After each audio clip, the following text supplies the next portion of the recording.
Brianna Lyons, and today my presentation is going to be on how schools should be required to teach all students how to swim. 10 people drown every single day, which would add up to 3,650 drownings a year.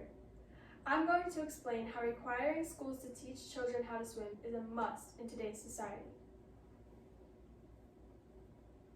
First, I'm going to talk about the drowning statistics. Then, I'm going to discuss why schools should implement swim lessons. And finally, I'm going to introduce different elements that the schools should teach. The reason this topic is important is because everyone needs to understand how important knowing basic swimming skills can be. I was a lifeguard for 2 years and saw firsthand how quickly a fun time swimming can go wrong. When I was guarding, I saw a little kid jump into the water and he didn't realize how deep it was, and the life jacket was too big and actually ended up drowning, and I had to help. And it wasn't just scenarios like that I came across. There were things that were a lot worse, and teaching kids at a young age how to swim can really help dent the statistics. Drowning is a serious topic that not many people understand the depth of. Here are some statistics. Drowning is the second leading cause of death for ages 14 and below. 320,000 annual drowning deaths each year, and 87% of drowning fatalities happen in home pools or hot tubs of children younger than 5. Looking at these statistics, you can see that drownings are a common occurrence that happen in people's everyday lives. A lot of people think it cannot happen to them, but it honestly can happen to anyone. Financial cost. The cost of drowning injuries can add up to a lot. 45% of drowning deaths are among the most economically active segment of the population.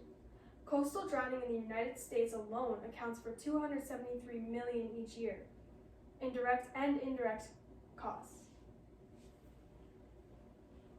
Adding swim lessons to schools. Schools teaching children how to swim can truly help out the community in a positive way. In 2015, an educational bill passed in Minnesota. This was going to be the first state to require swimming lessons in schools. This bill got started to drastically decrease the number of deaths due to drowning. A child in a household with a non-swimming parent has a 13% chance of learning how to swim. This is because the parent is afraid of swimming or does not know how to properly teach their child their skill, then they are likely to just not teach it at all. This then puts the child at risk for a drowning accident. If schools were to teach children how to swim, they would be safer around water and would not have to rely on a parent to do this. This would also help protect the future generation because the children that learn how to swim will hopefully pass that skill onto their children. Things that the school would teach. Schools would need to mainly teach the children basic skills to make a difference in their lives and to dent the statistics. Getting comfortable in the water.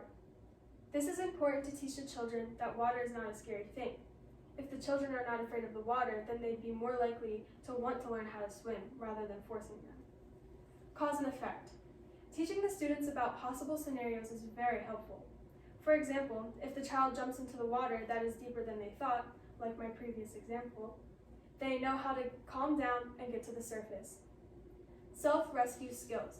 This is used to teach the students how to get to the surface of water and how to float or roll over. Learning how to float to the top of the water or to roll over so that way your face is out can be detrimental to their safety and their life. Conclusion.